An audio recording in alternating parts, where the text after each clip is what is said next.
Today I am in studio with Nicholus Steward, who is the co-founder of the eSwatini Bridge Project, formerly the Swaziland Bridge Project. So Nicholus, thank you so much for joining us today in our studio. Thanks for having me, Andrew. It's my pleasure. So start us off with a little bit about you, and then I guess how did you originally have this vision that eSwatini needed internet? Sure. So a little bit about me. I'm third generation military.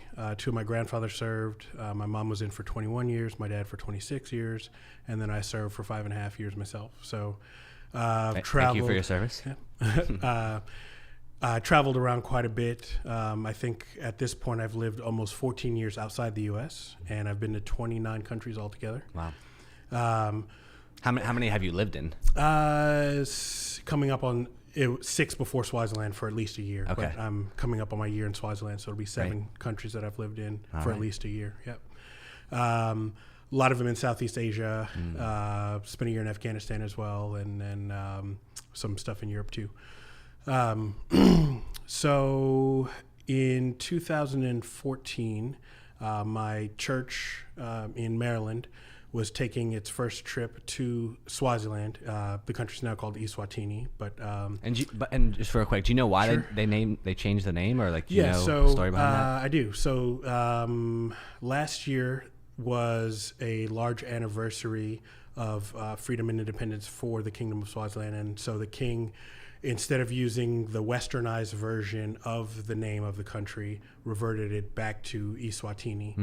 So instead of being Swaziland, which is easier for Western folks to say, he decided that it was time to revert back to their original name, which was eSwatini. Okay, it's good to know, because when I first saw it, I was like, are they trying to make it more innovative? Because like the E, like like iPhone eSwatini, or Sure. like, but it's good to know that. So okay, so back to your story. Sure. Where were we at? Yeah, so in 2014, our church was taking its first trip to Swaziland. And my wife and I were just dating at the time during our first trip there. We really fell in love with the people in the country, and we saw a lot of what the other NGOs were doing on the ground. We got a bit of an idea of some of the issues that the kingdom was struggling with at the time. And when we returned back after our first trip, we started to really think between the two of us how we could use our skills to have a generational impact on the kingdom. A lot of the organizations that are doing great work in Swaziland are helping to fight HIV and AIDS. A lot of them are doing great things with hunger and helping pay for the school fees of kids. But one of the things that Alicia and I were reflecting on is, if I feed you today while you're in school and I help you with your school fees, what happens to you after you age out of that program or after you graduate from high school? And really, the term generational impact is what we began to focus on. And we spent probably 6 or 9 months between the two of us kicking around different ideas and brainstorming. At the time, I was working at an engineering firm, and Alicia, my wife, is a high school math teacher. The engineering firm that I was working at, there's a gentleman named Perrin who did a lot of our web and graphic design stuff. And he and I were playing chess one day, and we got to chatting about just the growth in India of the telecommunications industry. And I was actually reminded back in 2005, the Army told me, hey, we're sending you to South Korea for a year. At that time, I didn't know anything about the U.S.-Korean War history. I didn't speak the language at all. So I was able to walk to the local library and learn about the history of the United States in Korea and that conflict, but also to learn some of the language. And a light bulb really came on for me that day that we were playing chess. There's the old adage about knowledge being power. Well, the internet contains all recorded human knowledge ever. And so from my wife being an educator and myself being technologically oriented, we kind of connected those dots and realized that helping to bridge the digital divide in eSwatini was something that we could do to use our skills to have that generational impact. Got it. And so when was your time in South Korea? I was there in 2006 and 2007. Okay, Yep. great. And I mean, so South Korea is really one of those amazing case studies of a country that went from very, very low income, very poor to an OECD country, and someone that was, or a country that was taking aid to one that started to give it out. Definitely. And so it was probably a good experience to kind of observe that on the ground. And even from a technological standpoint, they've got some of the fastest internet on the planet. Even from the mobile cell phone standpoint, they've been innovating and really at the forefront of a lot of different things decade before we were here in the U.S. Right. And so when you first went to eSwatini, I mean, tell us what it's like there. I mean, is it sure. Is it like just like a bunch of little towns, or like what's it like? So for any of your listeners who may not know where eSwatini is, it's in the southern part of Africa. It's bordered on 3 sides by South Africa and by Mozambique on the 4th. It's a very mountainous place as well. Agriculture is one of their largest industries there. Because of their moderate climate, their growing season is very long, and because of the richness of soil, they can grow almost anything. I've seen in eSwatini where there's a 30-foot pine tree next to a cactus.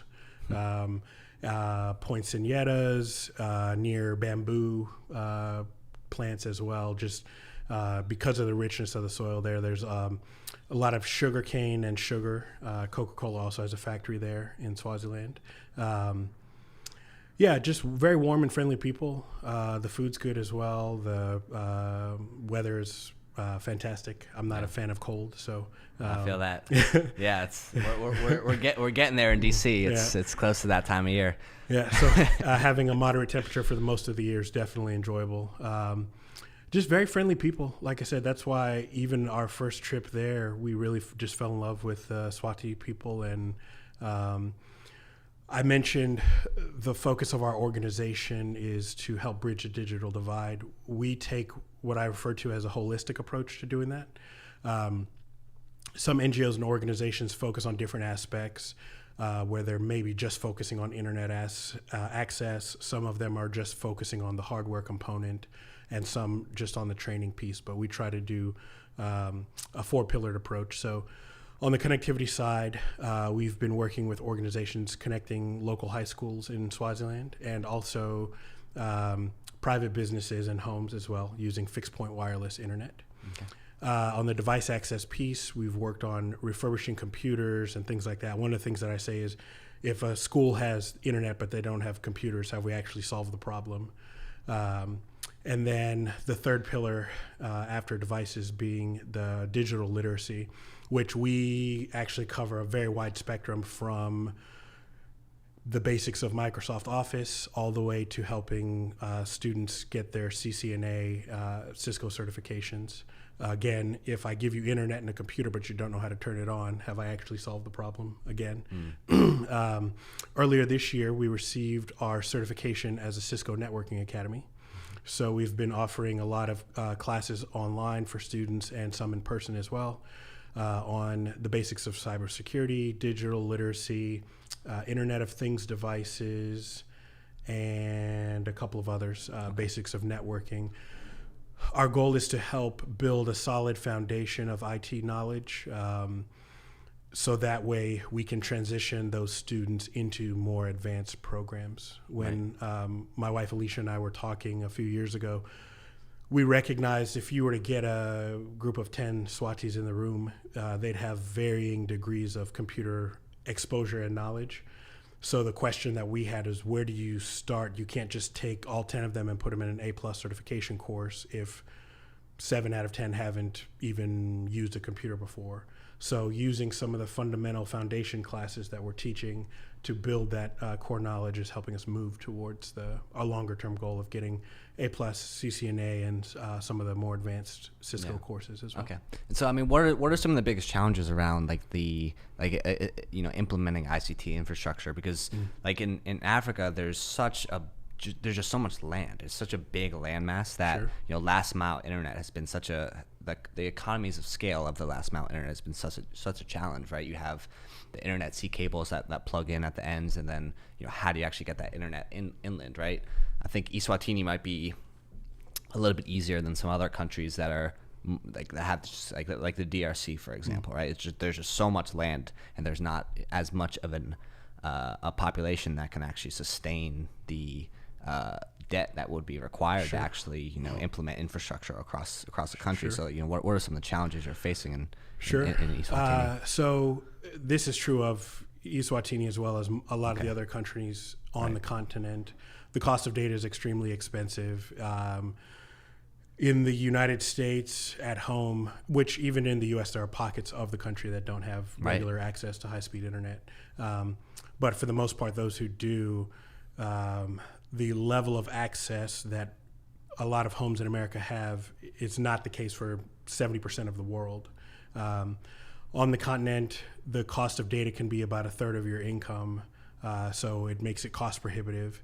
The device access piece, again, most data on the continent is consumed through mobile phones, which offers some advantages. If you recognize that piece, you can tailor content to the mobile phone sector. But in addition to the price and the device piece, people having an idea of what the internet is and what it's capable of doing, I would almost label it akin to trying to describe the color blue to someone who's been blind their whole life. Any adjective that you use, any analogy that you use, there's not necessarily a frame of reference there. So even the statement that I made earlier about all recorded human knowledge being online, what does that mean to someone who hasn't been online before? So we try to do a lot of, I'm a big believer in exposure. You may be mechanically inclined, but don't have the ability to go to university to become a car mechanic, but you can go to YouTube and learn how to change oil, change brake pads, a lot of those things, and even more advanced mechanics. But the realization that the information that you need or are looking for, it's out there. You just have to know how to ask the question the right way on the internet to get that information to come back to you. Right. So in addition to some of the cost and physical infrastructure, there's also just the digital literacy and awareness piece.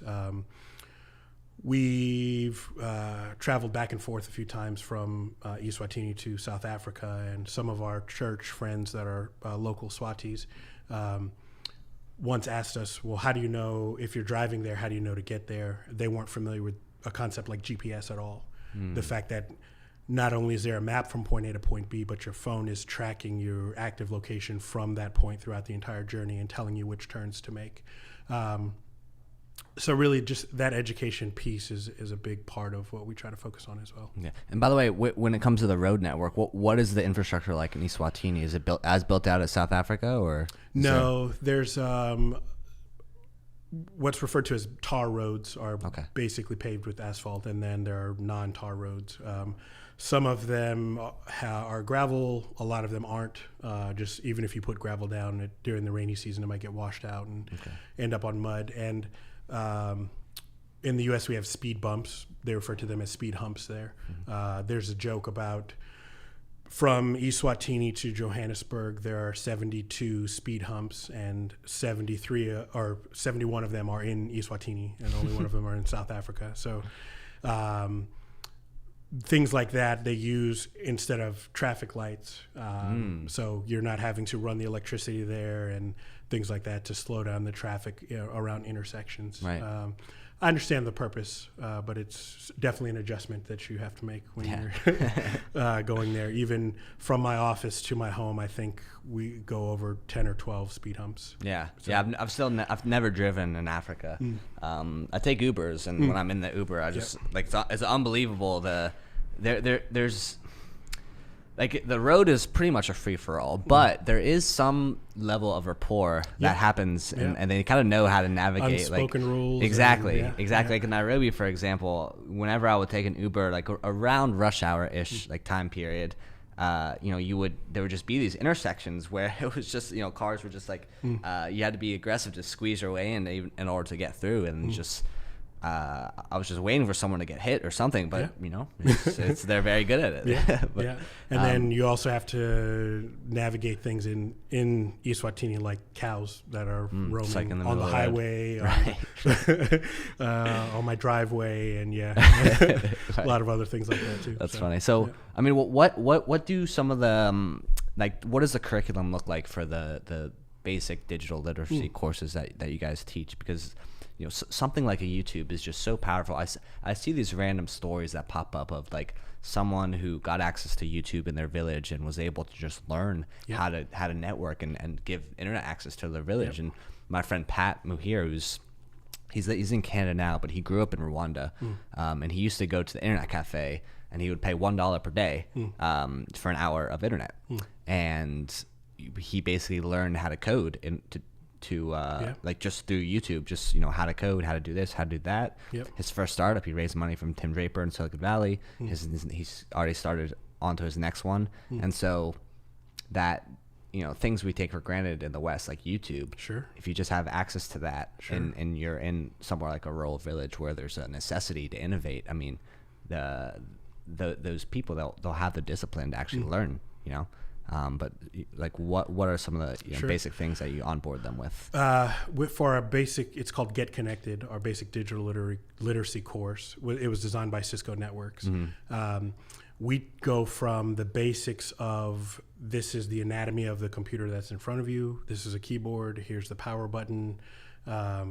Explaining what a mouse or trackpad is, different input and output devices as well.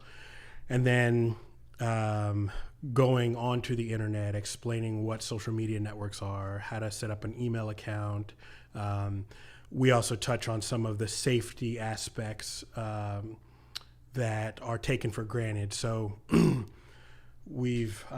36 now. MySpace was in 2005 or something. So being on social media is something that, as an American, we have more experience with.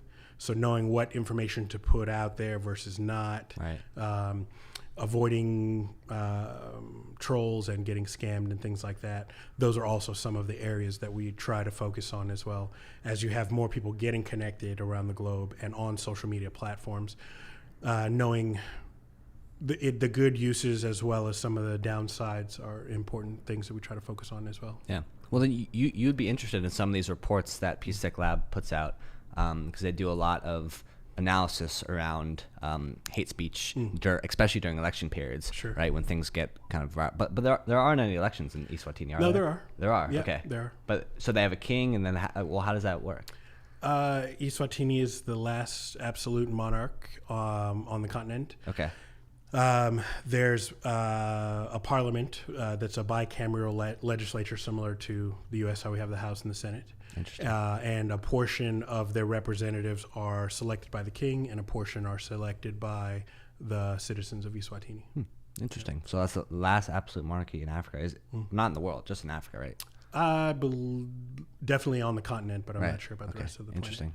Cool. Well, I mean, with all the time you spend there, I'm sure you see other opportunities as well, right? So, because what are some of the other things that you're working on besides the Bridge Project? Sure. So we have a few things that kind of feed our mission and our organization that are internal, and a couple that are external.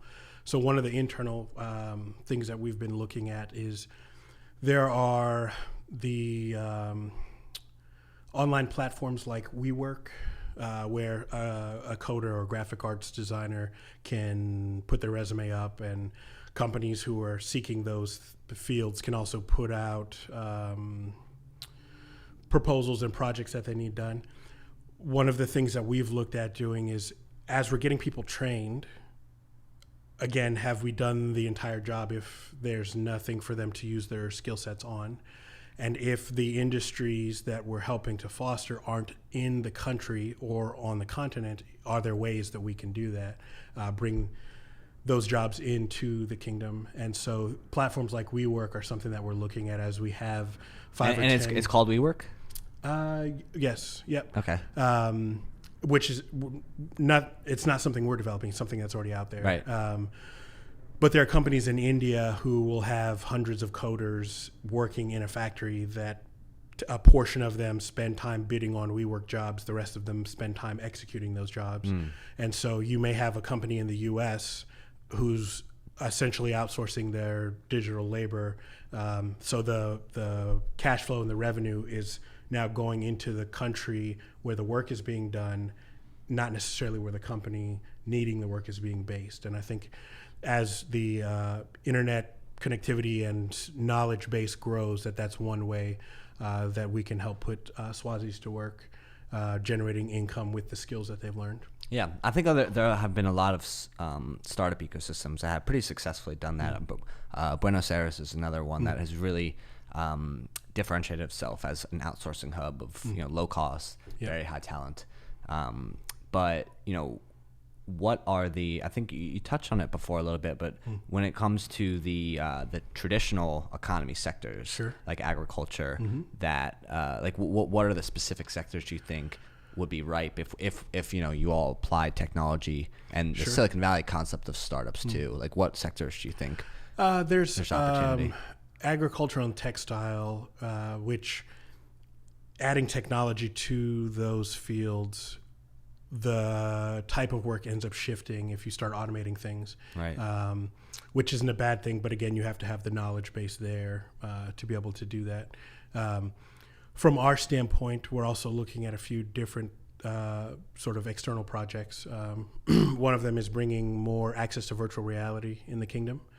We're looking at setting up a VR cafe where people can come in to play games and socialize. But also during the day, schools can leverage that same system to take their students on a VR field trip to the Louvre, or university students being able to go through Nikola Tesla's laboratory and learn about some of his innovations. So that's one of the things that we're also working on. Yeah, that's interesting. That makes sense. That's really interesting to kind of use eSwatini as a test bed for something that, I mean, if you can figure out an interesting model over there, I mean, you could even take that to the U.S. because VR itself is, there's not really any. I don't think there are any VR cafes in DC. I might be wrong on that. There are a few in the region, that are popping up. Most of them are focused on the gaming side, and right. Which is just again from a business model standpoint. I'm a big believer in access.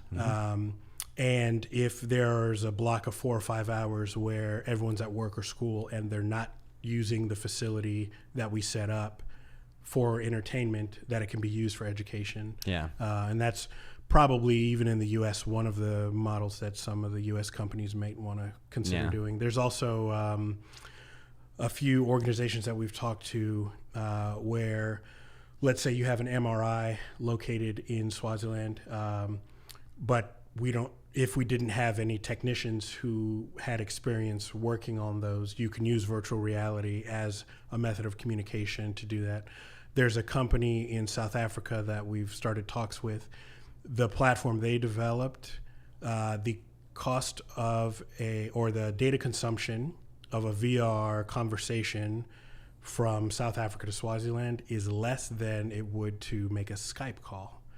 Yeah, so from being low bandwidth intensive, that was something that definitely stuck out to us. A lot of companies on the continent are using VR for industrial training.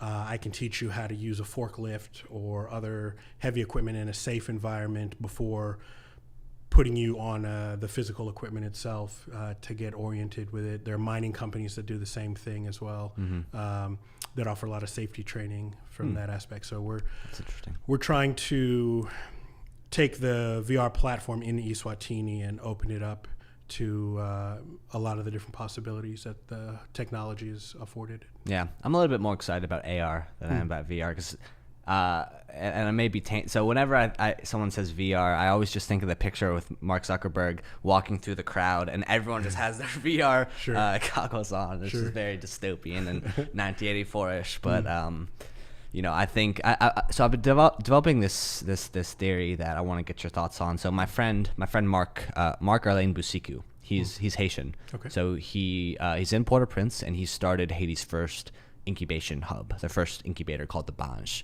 And about a month, I guess it's about a month ago now, there's a lot of civil unrest happening in Haiti right now. Yep. And so the incubator actually got destroyed.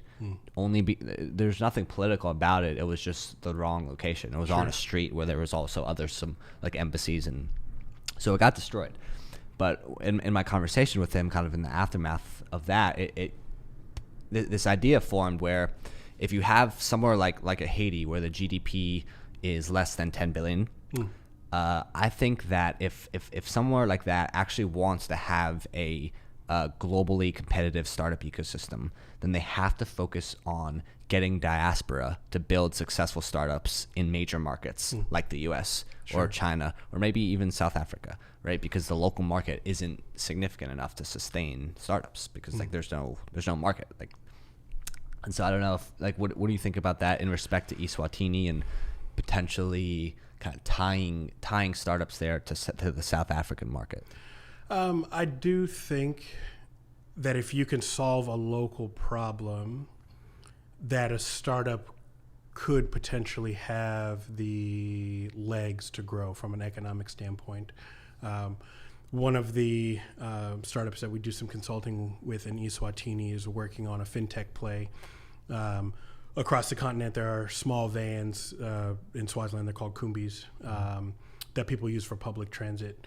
And so the ability to be able to pay for your Kumbi ride using mobile money or another electronic currency is something that they're looking at. But again, that's specifically a local need that would solve a local problem, which would lead to adoption. And you have to figure out your revenue models and things like that. Going back to your question, obviously we're living in a global economy, and the more technology evolves, the smaller the world gets. But the idea of entrepreneurs from developing nations having to go to a larger market to get success, I would hope that there's a way to foster it in their own, where they're from. Obviously, you've got governmental things that you have to navigate depending on what country you're referring to, and infrastructure and other things like that. But there's studies saying that whatever percentage of the population globally under 30 is going to be on the continent of Africa by a certain year. I do think it's important to build out those ecosystems as well.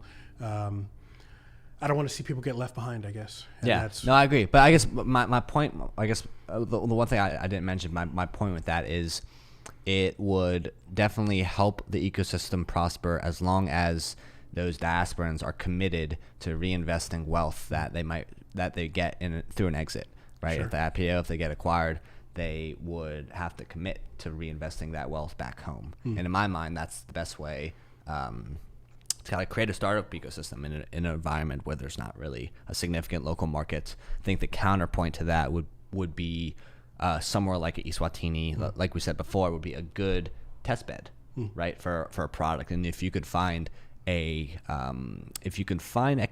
economics that work through a fintech play or something in a market like that, I mean, you've probably discovered a secret that can scale to other markets as well. To a degree, but it's always important just to remember the continent itself is 55 individual countries with different languages, cultures, different problems needing to be solved. One of the inclinations that I think the U.S. tech sector has is to kind of copy, cut, and paste a business model onto new countries, and that doesn't always work with adoption and things like that. So my advice for an entrepreneur on the continent or in a developing nation would be really to identify a local issue, come up with an innovative solution to address that issue and work from that perspective. Okay.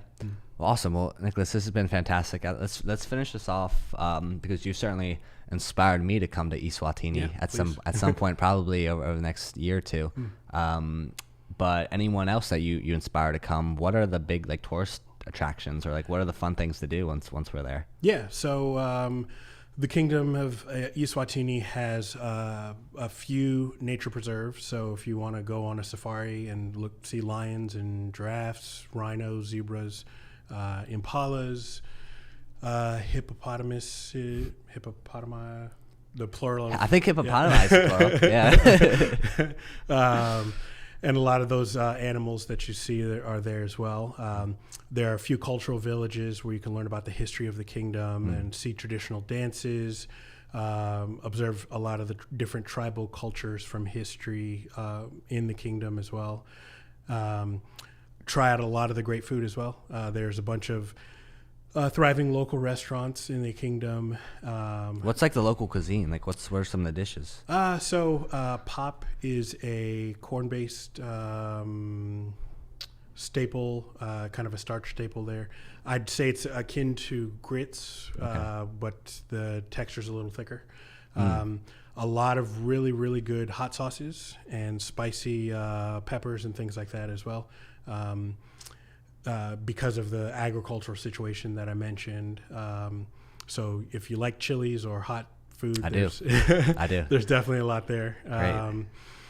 There's hiking as well, beautiful mountain ranges. Which, by the way, whenever I'm in Africa and I'm eating a spicy meal, they always kind of like assume, just because I'm like this white American, that's like, well, you need to be careful. Like, are you sure? Like, it's like, hey, bring it on. Like, I love spicy.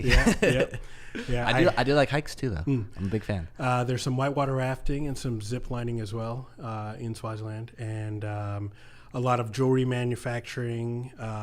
There's some handcrafted jewelry that's made from gold and then from beads and other things as well. Awesome. Well, Nicholus Steward, co-founder of Swazi Bridge Project, thank you so much for joining us. Thank you for having me.